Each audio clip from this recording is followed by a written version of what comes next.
네, 탄핵 선고 결과가 나왔습니다. 그리고 우리는 넘어야 할 또 소용돌이가 앞에 놓여져 있죠. 바로 트럼프 행정부의 관세 전쟁입니다. 4월 3일 날 우리는 새벽부터 다 지켜봤습니다. 이렇게 한국에 대해서도 예외 없이 관세를 부과할 조치들을 취하고 있습니다. 굉장히 혼란한 이 소용돌이 상황을 지켜보셨을 텐데 경제학자로서 신세동 교수님 이런 통상 외교적인 불확실성의 시대 어떻게 지켜보셨습니까? 일단은 그 리스크가 네, 저는 세 개의 리스크가 있어요. 네, 세 개의 리스크가 지금 합쳐서 있는 것이다. 네, 첫째 리스크가 뭐냐면 당장 지금 25%의 네. 그 상호 관세가 물려짐으로 해서 네, 한국의 수출이 타격을 입는 것. 네, 그다음에 중국이나 베트남이 타격을 입으로 해서 우리한테 2차적으로 오는 충격. 네, 그다음에 전 세계가 어려워지고 혼동됨에 따라서 오는 3차 위기. 이걸 다 합쳐서 한국이 앞으로 수출 경제에 미칠 영향이 굉장히 클 거다라고 네, 하는 게 저는 일단은 이게 우리 과제고요. 네, 또 하나는 전 트럼프의 정책이 실패할 거라고 봐요. 네, 그러니까 임기 4년이 되기도 전에 미국은 어마어마한 인플레와 어마어마한 경기 혼란과 어마어마한 주가 폭락과 이것으로 인해서 좀 심하게 이야기하면 중간 선거에서 지금 공화당이 지는 것은 물론이고 심각한 저는 뭐 내란에 준하는 저는 혼란 사태가 올 가능성이 크다. 네, 그것이 주는 그 우리나라에 미치는 영향 이게 저는 두 번째 리스크라고 봅니다. 그러니까 이 트럼프가 실패함으로 해서 생기는 영향이 저는 클 거라고 보고요. 세 번째 위기가 뭐냐면은 반미 연대가 저는 구축될 가능성이 크다. 그러니까 유럽, 중국, 러시아 포함하는 즉 미국을 완전히 고립시키면서 미국에 대항하는 세력들이 유럽은 물론이고 남미라든지 지금 이번에 뭐 그 상호 관세를 두드려 맞은 나라들이 지금 다 뭐 절치부심하고 있을 텐데 그래서 저는 한국이 이 수출 가지고 먹고 살았는 이 환경에서 굉장한 혼란에 빠질 가능성이 좀 크다고 보고 네, 정부의 어떤 정책적인 영향이 굉장히 필요한 때가 저는 됐다. 저는 그런 차원에서 수출 부진으로 인한 경기 부진은 저는 피할 수가 없을 것이고 네, 그러면은 결국은 아까 뭐 우리 저성장 이야기를 했지만은 초저성장으로 가는 거거든요. 네. 0% 성장도 어려운 상황이에요 지금. 0% 마이너스 성장도 역성장도 지금 가는 준비해야 된다고. 거다. 근데 지금 이제 그동안에 이제 그 야당에서 주장해 온 것에 따르면은 문재인 정부 때도 그래 해 왔지만은 수백조의 돈을 갖다 풀어 가지고 결국은 경기를 살리려고 했지만 경기가 안 살아났거든요. 네, 그러면 결국은 한 4년 5년 지나고 나면 돈은 돈대로 쓰고 결국은 국가 재정은 뭐 걷잡을 수 없이 어려운 상태가 오지 않겠습니까?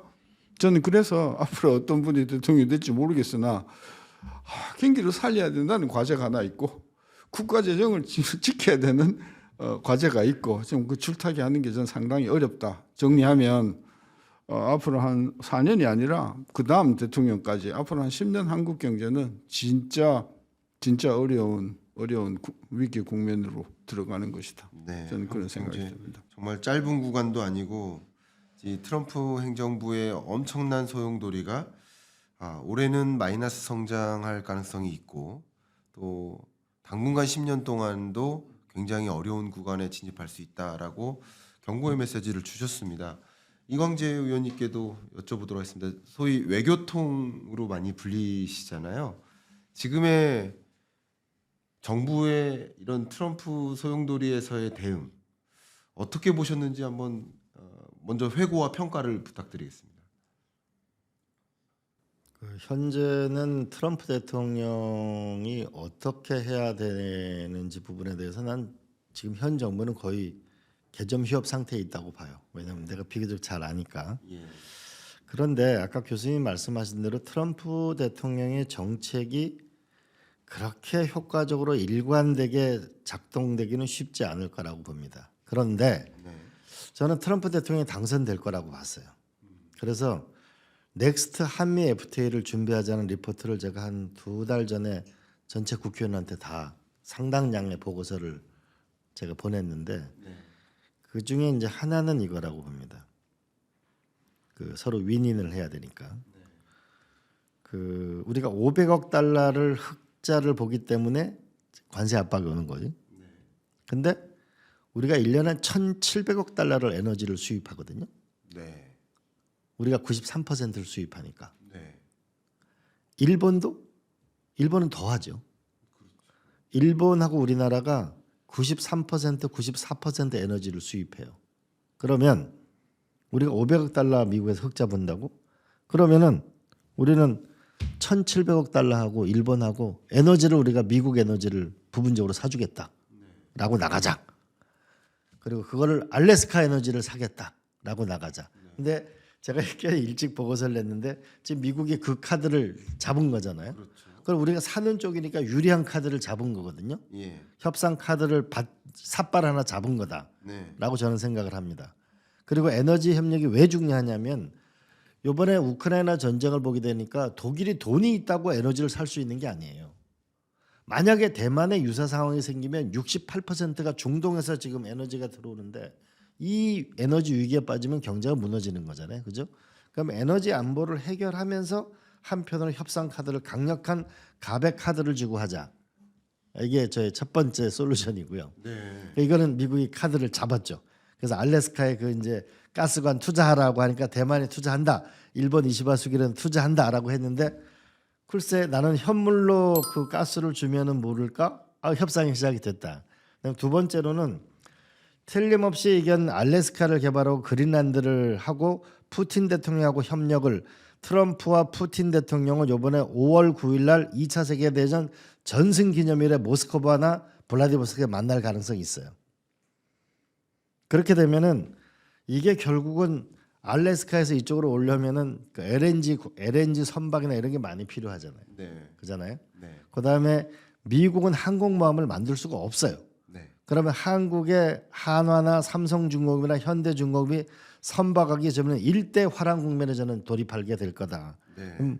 그런 면에서 우리는 그 여기서 조선산업과 방산산업의 특수가 생긴다. 이게 한미 동맹의 군사적인 협력도 강화하지만 경제적 신뢰도 있다.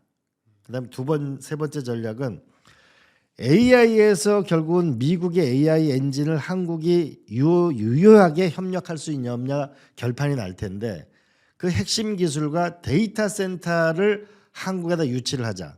그러면 데이터 센터는 전기를 필요로 하기 때문에 전기 부분에 있어 가지고 미국의 에너지 기술과 우리의 건설 기술이 만나야 된다.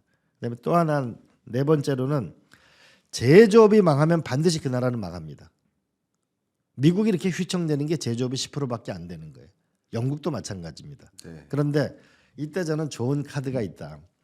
현대자동차가 갖고 있는 보스턴 다이나믹스를 한국의 양산 공장을 가져오자.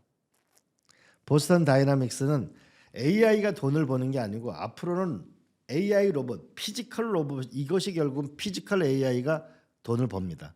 그러면 보스턴 다이나믹스는 미국 대학생이 가고 싶은 회사 1위입니다. 얼마 전에 제품 출시를 했죠.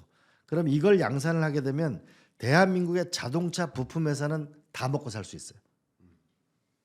왜냐하면 거기에 현대에서 나온 그 개 발 있잖아요. 네. 이거 원주에 있는 만도라는 기계에서 자동차 회사가 만든 거거든요. 왜냐하면 로봇의 원리는 기계 부품 원리하고 같기 때문에 그런 거죠. 다만 AI는 미국에 있는 거죠. 이런 걸 전략적인 협상을 얻어내는 것이 저는 필요하다. 그래서 제가 이게 미국을 분석을 계속 해봤는데 트럼프 대통령 기업인이죠. 네. 펜스 부통령 페이팔의 후원을 받은 기업인이죠. 일론 머스크 기업인이죠. 에너지부 장관 MIT 출신의 세일가스 CEO죠. 국방부 차관 펀드 매니저 출신이죠. 비즈니스 대 비즈니스다 내가 볼 때는. 이걸 너무 두려워하지 말고 우리 실력을 얕보지 말고 그리고 협상의 우선고리를 잡아서 시간을 끌면서 협상을 하는 거다. 그리고 우리는 극복할 수 있다. 왜냐하면 아시아에서 일본이 이런 기술을 못 가지고 있거든요. 왜 미국이 이렇게 한미일의 공조를 그렇게 목을 매냐면 일본이 이런 기술이 없으니까. 그런 면에서 우리가 너무 두려워하지 말고 기회 요인을 갖고 저는 협상을 시작하면 특히 에너지 협상부터 시작하면 큰 삿바 싸움이 생긴다. 그리고 제가 이건 이시바 일본 시계로 수상하고 10년 전부터 얘기하는 건데 한국하고 일본하고 에너지 공동 구매를 하겠다고 선언하는 순간 세계 넘버 2, 넘버 3가 에너지 수입을 선언하는 겁니다. 예, 그런 면에서 이 한편으로는 기술과 경제와 외교와 안보 이 네 개를 하나의 축으로 생각하는 국가 전략을 생각하는 것이 지금 필요한 시기다. 왜? 기술 경쟁에 기초한 세계 질서의 재편기이기 때문에 그렇다고 저는 보는 거죠. 네. 이건 내가 보고서로 이미 많이 냈죠. 예, 말씀 감사합니다. 일단 한 가지만 생각해 보면 일단 미국산 에너지를 수입한다. 그러면 우리는 무역 흑자국이 아니라 적자국으로 대미 무역 적자국으로 전환될 수도 있겠다는 생각도 해보네요. 그만큼. 예, 그러니까 이런 어떤 방식이든 지금의 돌파구를 마련해야 되는데 신세동 교수님께는 좀 이런 질문 드려보고 싶어요. 지금 어쨌든 트럼프가 그림 그리고 있는 것은 미국에서 제조하라. 미국의 제조 기지를 옮겨라. 그 제조 기지를 그냥 하나만 옮기지 말고 부품 공장만 옮기지 말고 조립 공장만 올리지 말고 다 올려라. 고구마 줄기채 다 가져와라. 라는 압박입니다. 결과적으로 이럴 때 경제학자로서 기업들에게 하시는 조언과 국가적으로 하시는 조언이 전 분명히 다를 수도 있다고 생각합니다. 기업들은 이윤 극대화를 위해서 한국에서 하는 게 나을지 미국에서 하는 게 나을지를 선택할 일일 수 있다. 근데 국가적으로는 기업들이 다 떠나고 그러고 나면 정말 이 지역 경제를 비롯한 국가 경제가 흔들릴 수도 있겠다는 걱정도 좀 듭니다. 그래서 어쩌면 기업이 물어볼 때의 답변과 정부 차원에서 국민이 물어볼 때의 답변이 다를 수도 있겠다라는 생각을 하는데 교수님은 어떻게 보십니까? 기업이 나가야 됩니까? 나가지 말아야 됩니까? 어떻게 그건 생각하십니까? 기업이 판단할 문제예요. 네. 그건 전적으로 기업이 판단할 기업이 판단할 문제다. 문제다. 예. 그래서 뭐 삼성이 나가든 현대가 나가든 뭐 포스코가 나가든 뭐 하나가 나가든 나간다고 하는 것을 정부는 그걸 막지 말아라. 막지 마라. 막지 마라. 그러니까 기업이 하도록 냅둬라. 네. 저는 그런 생각이라서 뭐 정부가 기업인보다 훨씬 더 뛰어나다고 생각을 하고 뭐 국가를 한다고 뭐 하면서도 실질적으로는 아까 이야기했지만 그 엔지니어도 아닌 사람들이 정책을 한다는 전 기업이 하는 거에 대해서는 그게 불법이 아닌 한 그게 마약이나 이런 걸 밀수하는 게 아닌 한 전 정부의 저 기업의 판단에 대해서는 저는 정부는 개입하면 안 된다는 생각이고요. 네. 그 다음에 뭐 미국의 공장을 가지고 옮기고 싶으면 저 가는 건 저 허락해야 된다는 생각이고. 네. 그러면 한국에 아까도 이야기했지만 이게 제조업 예를 들어서 27개인가 분류 중에서 지금 제대로 굴러가는 게 없어요. 그리고 지금 제대로 굴러가는 게 있는데 그것도 지금 특히 지금 미국이 눈독 들이는 게 의약품 쪽이거든요. 네. 그래서 미국이 눈독 들이는 그런 몇몇 개 업종을 제외하면 한국이 전부 다 초주금이란 말입니다. 그 초주금 상태는 트럼프 오기 전서부터 우리 국가가 방치를 했던 거예요. 윤석열 정부가 방치하고 문재인 정부가 방치하고 박근혜 정부가 방치하고 정부가 계속 방치한 거거든요. 네. 그건 방치하지 마라. 전 제조업이 있어야 나라가 산다. 전 100% 동감을 하고요. 네. 그동안 우리 정부는 반도체 아니면 자동차 아니면 다른 제조업은 전부 다 손을 놨었단 말이에요. 네. 전 돌려야 된다. 그런 생각이라서 그 제조업을 살리고 또 이 뿌리 산업을 살리는 그런 정책을 뭐 중국은 벌써 뭐 2025년 플랜 만들었고 독일도 2000년대 만들었고 뭐 미국도 오바마 때 만들었고 모든 나라가 제조업 부흥을 주장을 했는데 대한민국 뭐 했냐는 것이죠. 저는 그래서 그런 면에서 특히 국회와 정부에 있는 분들이 반도체와 자동차를 제외한 소위 우리가 이야기하는 전통 산업 또는 심하게 이야기하면 사양 산업, 그걸 사양이라고 보지 마라. 왜냐하면 그 전통 사양 산업이라고 하는 제조업에 평생 몸담고 있어봤던 우리 인력들이 몇백만 명이 있단 말입니다. 저는 그래서 제조업이 산다는 말이 마치 반도체하고 자동차만 살리는 거다 이렇게 생각하는 것은 저는 매우 위험한 생각이라고 봐서 전통 산업에 대한 저는 관심, 저는 굉장히 필요하다. 저는 그런 생각인 거죠. 교수님의 말씀 굉장히 존중되고요. 당연히 바람직한 방향인데 제가 혹여나 오해했을 수 있으니까 한번 반문을 드려봐도 될까요? 그러니까 한 가지 여론 이게 맞다 틀리다가 아니라 저도 기업들의 의사결정이 자유로워야 된다고 생각은 합니다만 또 한 가지 여론은 우리네 많은 대기업들이 그동안 정말 많은 정부의 국민의 지원을 받고 대기업이 됐는데 근데 이제 와서 대기업이 미국으로 공장이나 이런 것들을 옮겨 나가면 예를 들어서 자동차 공장이라고 한다면 완제품에 들어가는 부품의 개수가 2, 3만 가지인데 그 2, 3만 가지 제품을 공급하는 수많은 중소 중견 기업들이 굉장한 힘든 상황에 놓일 수밖에 없겠다. 그러니까 기업이 나가는 의사결정은 자유일 수 있으나 지금까지 다양한 지원을 받아서 그 자리에 왔다면 또 한국 경제를 위해 있어줘야 되고 그래야 또 제조업 육성과 전통 산업들을 중소기업들을 살피는 것이 되지 않는가 하는 생각이 있거든요. 이런 관점에서 다소 상충되는 부분이 있어 보입니다. 어떤 생각을 혹시 갖고 계신지? 대기업도 죽고 네, 대기업에서 붙어서 사는 중소기업도 둘 다 죽을 수는 없잖아요. 둘 다 죽을 수는 없다. 그러니까 하나라도 살아야 되잖아요. 네, 기업이 살겠다고 나간다고 하면 그걸 그렇죠. 막을 이유는 없다는 거죠. 과거에 얼마만큼 돈을 많이 지원해줬던지 간에 네, 그래서 나가되 뭐 같이 나갈 수 있으면 나가는 네. 것도 좋고 단 나갈 때 정부가 국가 자원을 뭐 그게 세금이면 세금 또는 금융자금이면 금융자금을 줘서 네, 나가는 걸 권장하는 건 안 되겠죠. 그렇죠. 자기 힘으로 그리고 미국의 은행의 융자를 받아서 필요한 자원을 조달하는 건 그건 뭐 우리가 막을 수는 없지만 저는 국가가 거기에다가 뭐 지원을 해주거나 금융 지원을 해줘서 나가는 것 그거는 우리가 다시 제고해 봐야 할 여지가 있다. 네.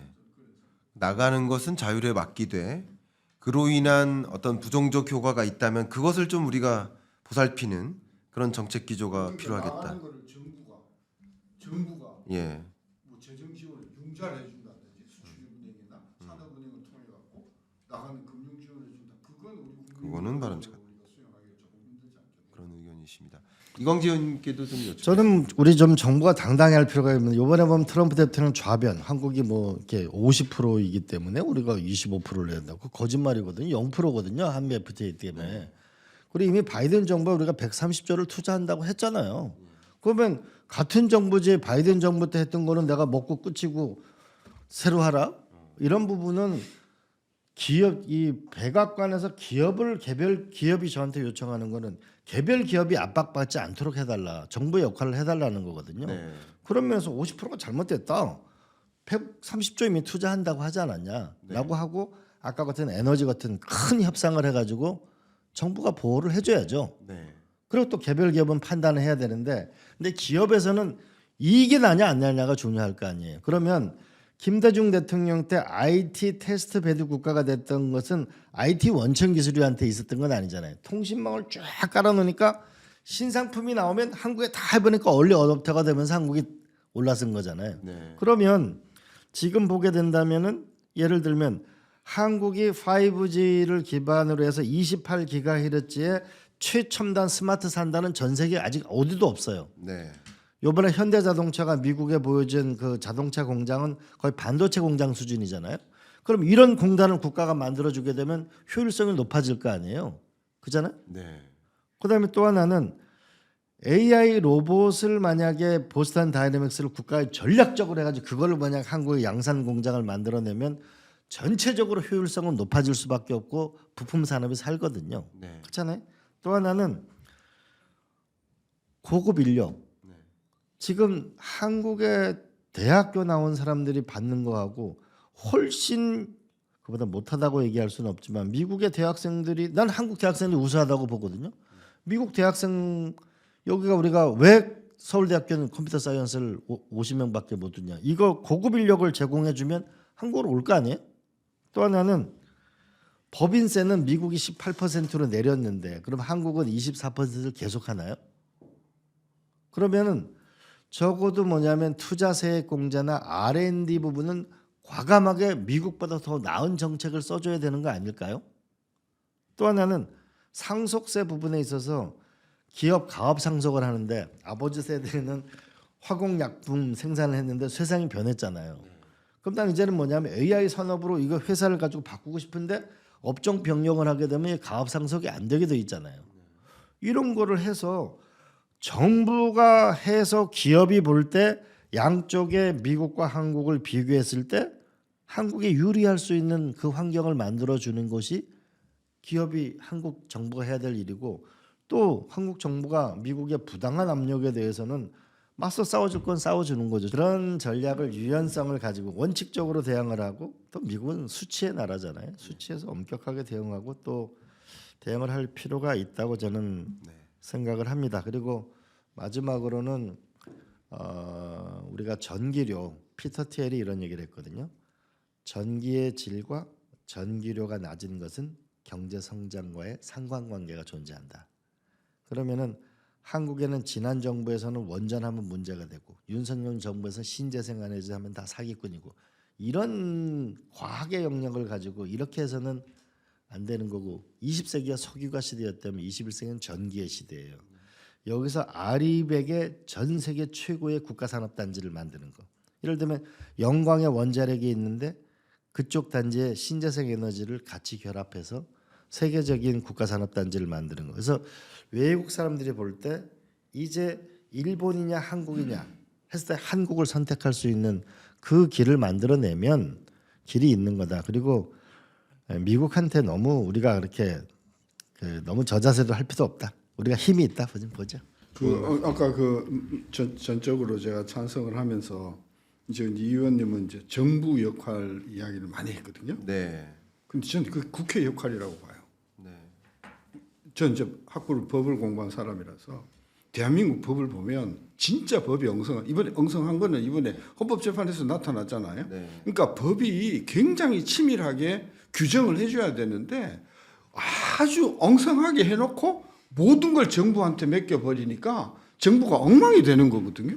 그래서 저는 구체적으로 법이 입법부가 정확한 디테일한 거를 법으로 규정해 주지 않는 한 정부가 엉성하게 집행할 수밖에 없다는 차원에서 아까 정부의 역할을 지적하는 부분에 있어서 국회가 더 디테일하게 입법을 해줘야 된다. 그러지 않으니까 엉성하게 해놓고 모든 걸 다 시행세칙이라 시행령으로 옮겨버리니까 정부가 일을 아주 엉망으로 만들어 버리는 것이다. 저는 규제 완화가 안 되는 이유 중에 하나도 저는 그 정부의 역할이 크다. 그거는 입법에 문제가 많다. 저는 저 부분에서 좀 동의하는 부분이 있는데, 우리 정치인들은 모이면은 A4 용지 한 장으로 합의서를 써요. 그리고 나서 서로 약속을 안 지켜요. 근데 다른 나라의 그 정당 간에 협의할 때 보면 협의 문서가 A4 용지로 120장 뭐 이렇게 거든요. 개별 정책을 하나하나 다 합의를 하거든요. 그런 부분이 저는 필요해 보이고, 그래야만 행정부가 소위 우리가 법보다 더 무서운 게 시행령이고 시행령보다 더 무서운 게 예규고 예규보다 더 무서운 게 유권 해석이라고 하잖아요. 그런 부분에서 이거를 우리가 바꿔놔야 되고, 저는 더 본질적으로 제가 국민을 많이 해보는데 이 대륙법 체계는 뭐든지 하나하나 규정을 해야 돼요. 한국의 새로운 산업은 법이 없으면 못해요. 그러니까 대표적인 게 위그선이었는데, 위그선이 뭐냐면 이거 어떨 때는 바다에서는 배고 올라갈 때는 비행기인데, 이게 비행기냐? 그럼 국토부 소관이네. 이게 배야? 해양성무 소관이네. 이거 누가 허가를 해줄 거야? 몇 년 하다가 결국은 이 회사가 망했거든요. 그러니까 그런 것보다는 영미법이나 미국 같은 데 보면은 야, 여기는 캘리포니아가 먼저 실험을 해봐. 또는 그렇게 해서 실험을 해서 문제가 생겼을 때 결국은 규제를 하는 영미법 체제로서의 전환이 혁신에 훨씬 더 강한 거 아닌가.